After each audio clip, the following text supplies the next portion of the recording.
जादुई मटका। एक बार की बात है, एक सीतापुर नामक गांव था। वहाँ एक किसान रवि रहता था। रवि बहुत समझदार और दयालु इंसान था। वो कभी भी किसी चीज़ का लालच नहीं करता था। उसके पास कुछ छोटे से खेत थे, जहाँ से उसे ज़्यादा फसल प्राप्त नहीं होती थी, जबकि बाकी किसान अपने खेतों से काफ़ी फसल प्राप्त करते। एक दिन रवि हर रोज की तरह अपने खेत में काम कर रहा था। अचानक से रवि का फावड़ा किसी ठोस चीज पर लगा। रवि ने देखा तो पाया कि वहाँ एक विशाल मटका था। वो इतना बड़ा था कि कोई भी इंसान उस मटके में आराम से बैठ सकता था। रवि सोचने लगा, यह मटका मेरे किसी काम का नहीं। आखिर मैं इतने बड़े मटके का करूंगा क्या? शायद मुझे और खोदना चाहिए। शायद मेरे हाथ कुछ कीमती चीज लग जाए। रवि फिर से खुदाई चालू कर देता है। काफी वक्त हो जाता है, पर रवि को कुछ नहीं मिलता। रवि बहुत थक जाता है। यह खेत मेरे किसी काम का नहीं। मुझे यहाँ से इस बड़े मटके के अलावा कुछ नहीं मिला। यह बड़ा मटका आखिर मेरे किस काम का? शायद मुझे इस बंजर जमीन को बेचकर दूसरी जमीन ले लेनी चाहिए।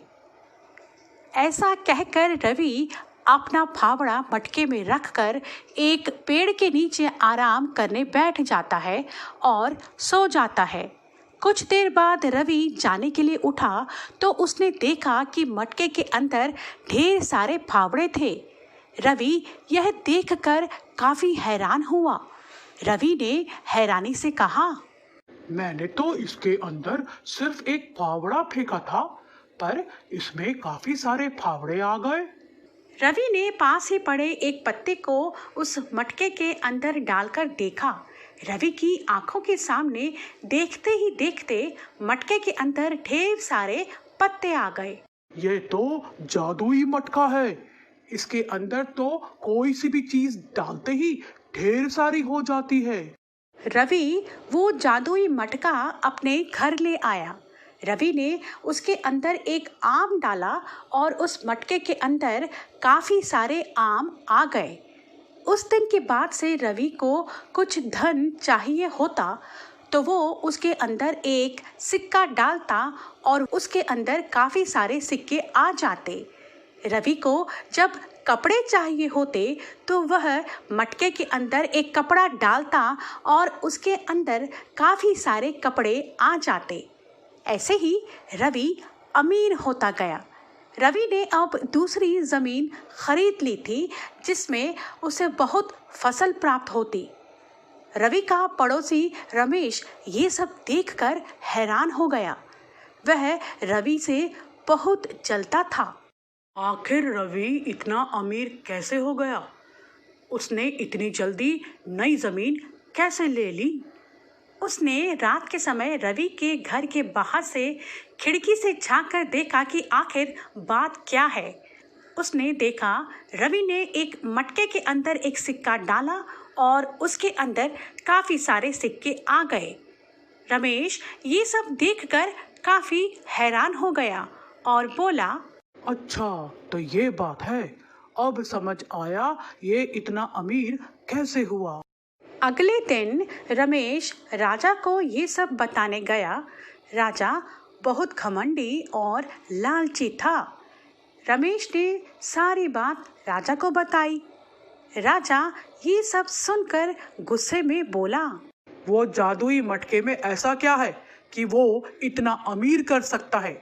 अगर वो इतना कीमती है तो वो मेरे राजमहल में होना चाहिए। राजा ने अपने एक सिपाही को रवि को उसके मटके के साथ बुलाने भेजा। रवि मटके के साथ राजमहल आ गया।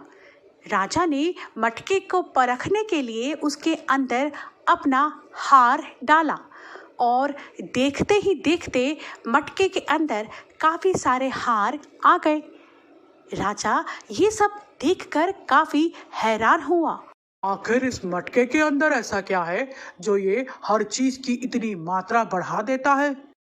ऐसा कहकर राजा मटके के अंदर देख रहा होता ही है कि अचानक से राजा मटके के अंदर गिर जाता है। जब राजा बाहर निकलता है तो देखता है कि बाहर बहुत सारे राजा होते हैं जो कि सब उसी के जैसे दिख रहे होते हैं।